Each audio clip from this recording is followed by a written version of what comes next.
তো এবার আমসত্ত্বগুলোকে শুকিয়ে নিয়ে আমি এবারে কাটতে বসে গেছি। জানি না এবারও কি হবে, চারানা হাঁটানা বেরোবে না চাঁদের মতো হবে, সেটা আমি এখনও বুঝতে পারছি না। যদি চাঁদের মতো হয় তাহলে তাহলে তাহলে তাহলে এই এই এই এই এই চাঁদের মতোই হয়ে যাবে মনে হচ্ছে গো। শেষমেশ আমিও চাঁদ বানাতে পেরেছি গো। আহা কি শান্তি কি শান্তি। ওই জন্য আমার মা বলতো একবার না পারলে দেখো শতবার, 7বার চিন্তা করো, দেখো শোনো, তারপর প্রথমবারেই কষ্ট পেও না, দ্বিতীয়বার করো, দ্বিতীয়বার না পারলে তৃতীয়বার করো, কিন্তু করো।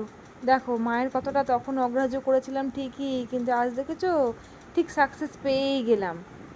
তা আমি এইবারে বসে গেছি 2 নম্বর থালাটা।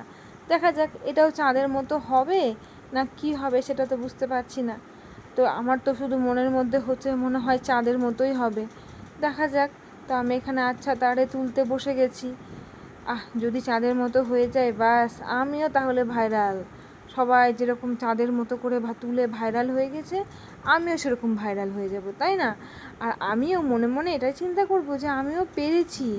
সবাই মানে সবাই পেরেছে যখন, তখন আমার কষ্ট ছিল আমি কেন পারলাম না?